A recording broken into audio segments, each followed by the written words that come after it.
नमस्कार। कुछ कहानियां ऐसी होती हैं ना जो शुरू होते ही आपको पकड़ लेती हैं और आखिर तक छोड़ने का नाम ही नहीं लेती। आज हम एक ऐसी ही कहानी की बात करने वाले हैं, रीमा भारती का जबरदस्त एक्शन थ्रिलर खूब लड़ी मर्दानी। तो चलिए गोता लगाते हैं इस कहानी की दुनिया में और देखते हैं इसके राज क्या हैं। कहते हैं ना, कुछ बातें पूरी किताब का सार बता देती हैं, और इस नॉवल के लिए वो बात यही है। जरा सोचिए, एक ऐसा कॉम्प्लेक्स ताला जिसके हर पेच को खोलने पर एक नया और भी गहरा राज सामने आ जाता है। बस यही एक लाइन हमें तैयार कर देती है एक बहुत ही उलझी हुई और रहस्यमयी दुनिया के लिए। और ये कमाल की कहानी लिखी किसने है? ये लिखी है रीमा भारती ने, जिन्हें लोग एक्शन और थ्रिल की रानी भी कहते हैं। तो बस इतना समझ लीजिए कि जब कवर पर उनका नाम हो तो एक तेज रफ्तार, दिल दहला देने वाला सफर तो पक्का है। तो चलिए कहानी की शुरुआत करते हैं। पहला चैप्टर, एक रहस्यमयी मर्डर की पहेली। और पता है, ये सब कुछ शुरू होता है बस एक गोली की आवाज से। और बस इसी एक गोली की आवाज के साथ खड़ा होता है कहानी का सबसे बड़ा सवाल। आखिर इतने पावरफुल इंडस्ट्रियलिस्ट मिस्टर विजय रेड्डी को किसने मारा? यही वो सवाल है जो हमारे मेन कैरेक्टर को इस उलझे हुए केस की गहराइयों में खींचता चला जाता है। तो चलिए जरा क्राइम सीन पर एक नजर डालते हैं। विक्टिम है एक बहुत बड़े बिजनेस टाइकून मिस्टर विजय रेड्डी।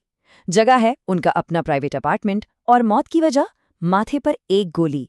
सुनने में तो बड़ा सीधा साधा केस लगता है ना, लेकिन रुकिए, दीवार पर ये अजीब से निशान, ये क्या कहानी कह रहे हैं? ऐसा लगता है मामला उतना सीधा है नहीं। और यही से कहानी का दूसरा हिस्सा शुरू होता है। इन्वेस्टिगेशन के उलझे हुए धागे, मतलब एक ऐसा जाल जहां हर सुराग सुलझने की जगह एक नया सवाल खड़ा कर देता है। और शक की सुई वो किसी एक पर नहीं बल्कि कई लोगों पर एक साथ घूम रही है। तो कौन कौन है इस जांच के घेरे में, चलिए देखते हैं। सबसे पहले है रूपाली, जिसके बयान बार बार बदल रहे हैं। फिर है उसका पति भास्कर, जिसके पास से एक जाली डॉक्यूमेंट मिला है। और एक बहुत ही इंटरेस्टिंग कैरेक्टर है शिवराज, जो भास्कर का दोस्त है, पर वो इतना रहस्यमयी है कि उससे खुद भास्कर भी डरता है। इस इन्वेस्टिगेशन में एक बड़ा ट्विस्ट तब आता है जब भास्कर का इस्तेमाल किया हुआ वो जाली डॉक्यूमेंट मिलता है। पहली नज़र में शायद एक छोटा सा क्लू लगे, पर असल में यही वो धागा है जो कहानी को एक बिल्कुल ही नई और बहुत ही खतरनाक दिशा में ले जाता है। अब कहानी की जो नैरेटर है और उनकी स्मार्ट असिस्टेंट मीरी, उन्हें धीरे धीरे ये एहसास होने लगता है कि ये सिर्फ एक मर्डर केस नहीं है। कुछ तो बहुत बड़ा है जो पर्दे के पीछे चल रहा है, कोई बहुत बड़ा और खतरनाक खेल। और बस यहीं से कहानी एक जबरदस्त एक्सप्लोसिव मोड़ लेती है। मामला एक लोकल मर्डर से बढ़कर एक इंटरनेशनल कॉन्स्पिरेसी, यानी एक अंतर्राष्ट्रीय साजिश का बन जाता है। अब पता चलता है ये हत्या तो बस टिप ऑफ द आइसबर्ग थी। और इस पूरी साजिश के सेंटर में क्या है? एक ग्रीन कार्ड स्कीम। नहीं नहीं, ये वो वाला ग्रीन कार्ड नहीं है जिसके बारे में सब जानते हैं। ये एक बहुत ही खतरनाक क्रिमिनल तरीका है। एक ऐसा तरीका जिससे देश के दुश्मन एक नकली पहचान बनाकर हमारे ही बीच घुसपैठ करते हैं। तो अब देखिए सारी कड़ियां कैसे जुड़ती हैं। कहानी शुरू हुई विजय रेड्डी के मर्डर से। उस मर्डर की जांच हमें ले रही एक एक्सपोर्ट इंपोर्ट बिजनेस तक। पता चला कि ये बिजनेस तो सिर्फ एक कवर है, असली खेल तो ग्रीन कार्ड गेम का है। मतलब क्रिमिनल्स के लिए नकली पहचान बनाने का धंधा। और आखिर में ये सब जाके जुड़ता है एक बड़ी इंटरनेशनल साजिश से, जो सीधे सीधे हमारे देश के लिए एक बहुत बड़ा खतरा है। लेकिन जहां इतना बड़ा खतरा हो, वहां उम्मीद की कोई किरण भी तो होगी, है ना? तो मिलिए लेडी विजय लक्ष्मी से, एक बहुत ही पावरफुल और देशभक्त महिला जो इस खतरे से निपटने के लिए अपना खुद का एक नेटवर्क चला रही हैं।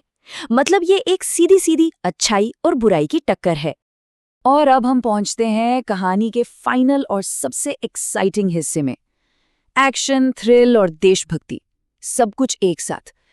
इस साजिश का ताला खोलने का जो मिशन है ना, वो अब एक ऐसे मोड़ पर है जहां कुछ भी कभी भी हो सकता है। इस नॉवल में एक्शन का लेवल बस बढ़ता ही जाता है। शुरुआत होती है गोलियों की बौछार से, फिर मामला पहुंचता है तेज रफ्तार कार चेज तक, और फिर आसमान में हेलीकॉप्टर चेज। मतलब full non stop high octane thriller. और अब वक्त है फाइनल मुकाबले का।